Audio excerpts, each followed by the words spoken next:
Hi, welcome to this Business Leader Breakthroughs Minisode, where we highlight the best bits of a previous show episode. If you enjoy these quick insights and want to check out the full episode, you'll find the link in the show notes. Or go to thebreakthrough.co. Now let the breakthroughs begin. Looking forward to a interesting conversation today. Look, our purpose here at The Breakthrough is to help business owners unlock the full potential in three areas: themselves, their teams, and their business. But over the years, we've really identified four key factors that they've really got to get in play first before they start making progress anywhere else.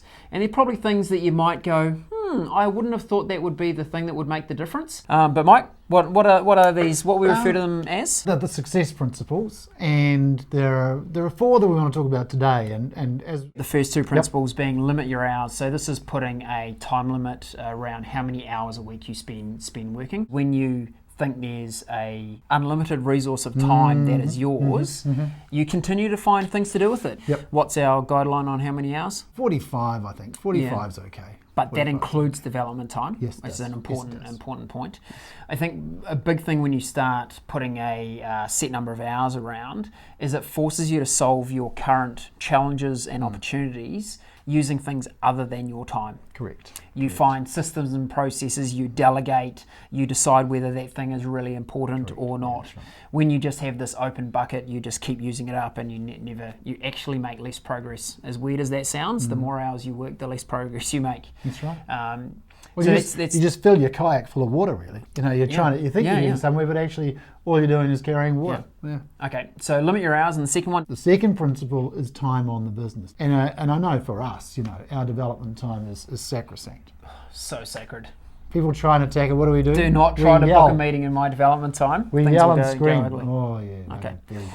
How would people think about what is activity that I should do in a development time or an on day versus the kind of like standard work? I think the simple distinction is that development time is for creating the future business, and the rest of your time is about doing yesterday's. And it's as simple as that, really. So this is the stuff that is important but not urgent.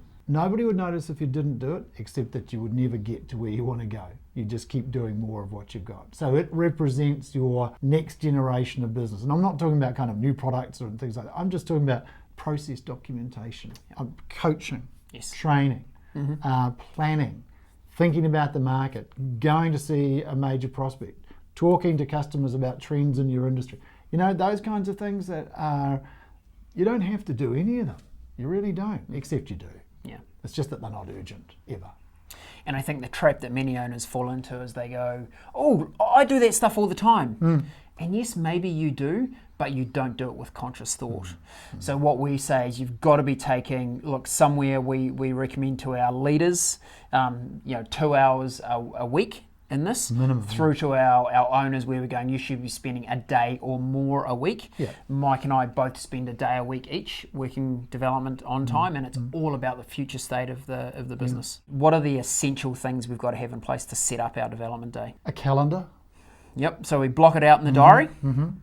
Determination.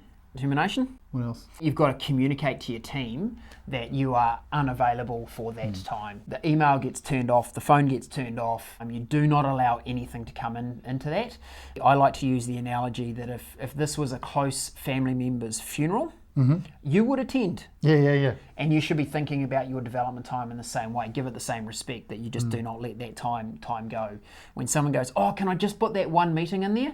No, you've got another 4 days in the week to book that in, but not on that time. So our other tips would be your development time, you shouldn't do it where you normally work. So if you're in an office where people can walk up to your desk or walk into your office and interrupt all the time, so often it's working from home. If you've got a good work environment at home, it might be going to a shared workspace. Lots of bank partners, etc. now offer spaces for their clients to go and operate in. Those kind of places are a great place to do your development days. For sure. Okay, so limit your hours development days. What are our other two principles we should be thinking about? The third one, set personal goals. In the first instance, a personal goal that inspires you means that it's something that captures your energy and captures your attention, and that's the place where you can recharge from work. So the kind of commercial reason for having a personal goal, if you like, is because that's the place where you recharge.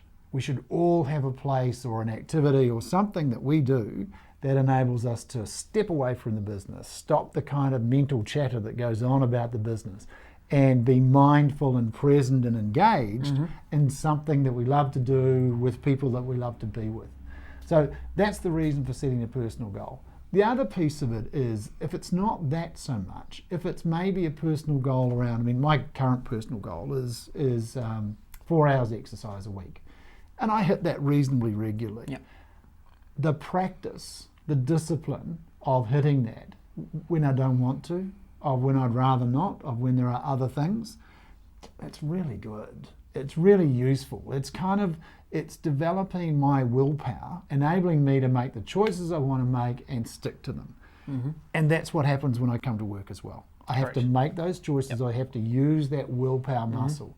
So personal goals we use almost as a proxy or a training ground. Training ground is a great term. Yeah, a training ground for developing your change muscle.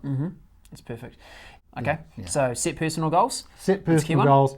And then the last one is actually usually the one we start with, isn't it? Correct. Because and it's a fundamental value of ours as a business, but it's also something that changes the way people think about themselves and their business, and that is health, relationships, and work in that order. And the reality is, and you kind of go, oh yeah, well that makes sense, but actually so many business owners have work, yeah. Or maybe down there somewhere, they might go work and relationships, but they don't do their health piece. And they wonder why they're kind of tired. They wonder why actually their work is not satisfying. Their work is not enjoyable, and their relationships are a bit fractious. And basically your team are just waiting for when you go on holiday, because when you come back, you'll be a pleasant person. And that's because you're too tired. And that's because you are not taking care of your health. So if you don't take care of your health, your relationships won't work, and your business will suffer. It's as simple as that, isn't it? And when we talk about health, we talk about two aspects. We talk about the physical health and well-being, but certainly the mental wealth is the term we like to think about. So what are you doing to recharge your mind as well as keep your body in good shape and moving forward? It's not a case of taking care of our health and taking care of our relationships when we've made enough money in the business to enable that. It's the other way around. Take care of your health, your energy. Take care of your relationships, which is your emotional energy. Your business will feel better to you. You will enjoy it more. You will engage in it more. You will be more positive. It is about energy, and not in any kind of crystal dangling way. It really is. When you don't have your health, when your relationships aren't working, if you've been in that situation, you know just how tough it is. It just feels like trying to run through a field of melted marshmallow. It just doesn't work, right? Not that good. Not that good. So get your health right, take care of your relationships, and your business will fly, no question. Fabulous. So guys, quick recap, limit your hours, development days, spend time on the business, somewhere between 2 hours and a full day a week. Set personal goals because it also helps with that recharge piece, but importantly it builds the willpower muscle that we need in business to survive, and health, family and work in that order. Thanks very much. Thank you.